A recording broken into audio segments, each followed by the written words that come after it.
voudrais vous apporter des éléments qui sont un peu la boîte à outils des économistes pour vous dire d'abord qu'on a divisé le revenu en France en 10, en déciles. C'est-à-dire qu'on a divisé la population et il y a un décile 1, il y a un décile 9, et quand on tente d'identifier des classes moyennes en termes de revenus, on se situe volontiers entre le décile 5 et le décile 8. Ça signifie que nous avons affaire à une catégorie de population qui gagne entre 18 000 euros par an et, pour arrondir, 30 000 euros par an. Bon. Le revenu médian en France, c'est 1 560 euros par mois. Le revenu médian, c'est le revenu qui coupe les revenus en deux parties égales. Il y en a autant au-dessus qu'en dessous. Ce n'est pas un revenu moyen. Donc il y a beaucoup de gens qui vivent avec ces revenus. C'est évidemment très faible. Et Dominique Régnier le disait en introduction, quand on veut évaluer la classe moyenne en France, on peine évidemment à trouver des éléments rassurants d'un point de vue économique, et on constate qu'il y a une très forte élasticité de cette classe moyenne. C'est-à-dire qu'il n'y a pas de rapport véritable entre les gens qui gagnent 1 500 euros par mois et ceux qui gagnent 2 500 euros. Il y a 1 000 euros d'écart, c'est évidemment très important. Alors, le pouvoir d'achat, puisque c'est votre question, ce n'est pas une notion très économique.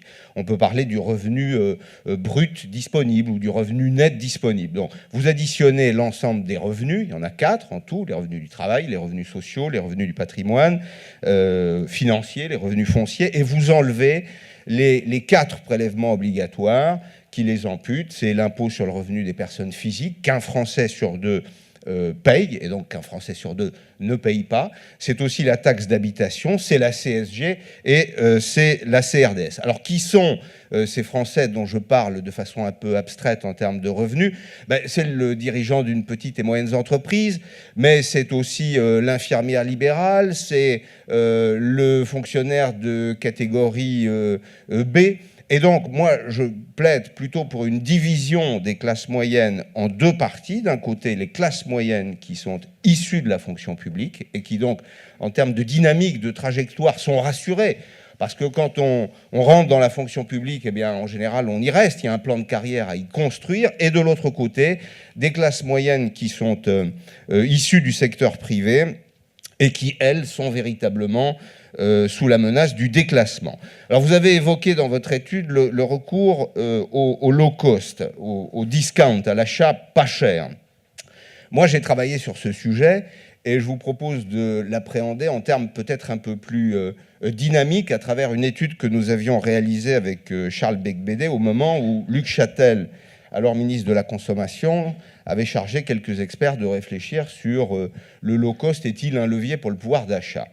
Et donc, on a repris ces déciles du revenu en les plaçant dans une perspective dynamique d'utilisation de l'achat pas cher, pour dire quelque chose qui n'est pas très économique, mais qui est compris par tout le monde, entre 2001 et 2006. Et on s'est aperçu de quoi? On s'est aperçu que le recours à cet achat pas cher avait augmenté de 50% pour les déciles du revenu compris entre les déciles 5 et 8, et ce recours au pas cher avait doublé pour les revenus qui sont supérieurs à 40 000 euros par an. Alors, ça veut dire quoi? Ça veut dire que les classes moyennes sont un peu décomplexées, d'ailleurs, d'un certain point de vue, et qu'elles ont recours pour un certain nombre de produits, votre étude le démontre aussi, plus à des achats qui font appel, qui mobilisent la valeur d'usage du produit. J'achète un produit pour ce qu'il est, et à délaisser pour partie la valeur statutaire des produits.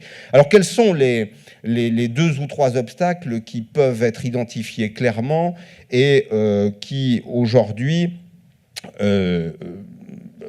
empêchent probablement une partie de la classe moyenne de se sentir un peu plus à l'aise dans le pays, et qui sont aussi des obstacles à l'amélioration de son pouvoir d'achat. D'abord, le coût du travail en France. Bon, je sais que c'est un peu une tarte à la crème de le dire, mais je voudrais quand même rappeler que le taux de prélèvement obligatoire par rapport au PIB, le PIB, c'est la richesse produite, hein, c'est le chiffre d'affaires moins les consommations intermédiaires, c'est notre capacité à créer de la richesse. Donc, le taux de prélèvement obligatoire, ce que j'ai décrit tout à l'heure, par rapport au PIB, il est de 35% en Allemagne, il est de 36% au Royaume-Uni, de 41% en Italie, 45% en France. Bon.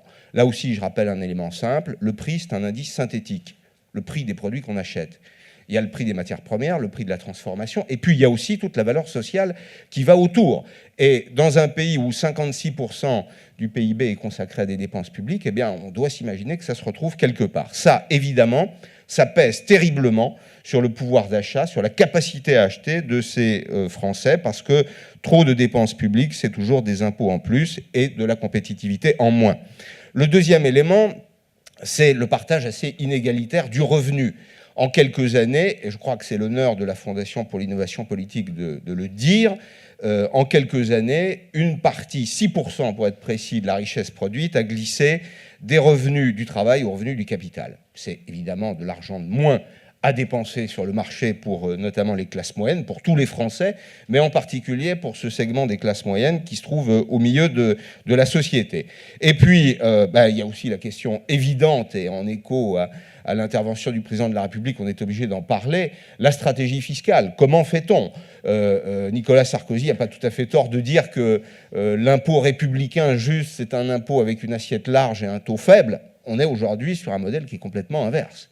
Et donc, je crois que là, les classes moyennes vont attendre avec, cher Laurent Wauquiez, Caroline Cayeux, beaucoup d'intérêt la réforme fiscale, et je crois qu'il faudra que le pouvoir politique envoie un signe. J'ajouterai un dernier élément, c'est que on parle souvent de la compétition, de la mondialisation et de sa compétition du côté des entreprises, c'est-à-dire du côté de l'offre. Il y a aussi une compétition du côté de la demande. Et je voudrais attirer votre attention sur ce point-là. Il y a une compétition des classes moyennes dans le monde. La classe moyenne chinoise, c'est-à-dire les Chinois qui ont une capacité d'achat à peu près égale à la nôtre, c'est 130 millions de personnes. En gagnant du revenu, ces classes moyennes de l'Inde, de la Chine, du Brésil adoptent aussi des modes de consommation qui sont à peu près comparables aux nôtres. Vous citez un chiffre très simple. Il y a 20 ans, un Chinois de la classe moyenne mangeait 15 kilos de viande par an. Il en consomme 60 aujourd'hui. Donc il y a une tension sur le prix. Quand il y a une tension sur le prix de la viande, il y a une tension sur le prix des céréales. Et moi, je ne suis pas étonné de voir les matières premières flamber. Je ne suis pas étonné, donc, je vous la fais simple et rapide, de voir M. Leclerc dire « je ne comprends pas que les fournisseurs viennent me voir cette année avec des demandes d'augmentation de prix de 10%. » Ben si, les phénomènes de marché, ils expriment tout à fait cette réalité. Et ben, je crois qu'il faut s'habituer à vivre dans ce monde-là. Il faut s'habituer peut-être à repenser le modèle économique qui est le nôtre. Mais une fois encore, si je voulais introduire un élément, une donnée supplémentaire dans vos débats ce matin, ce serait de dire qu'à mon sens, la bonne découpe des classes moyennes, la bonne segmentation des classes moyennes, c'est d'un côté les classes moyennes qui sont protégées par des statuts publics, de l'autre, celles du secteur privé, en sachant qu'en économie, les avantages des uns se payent toujours au prix de l'exclusion des autres.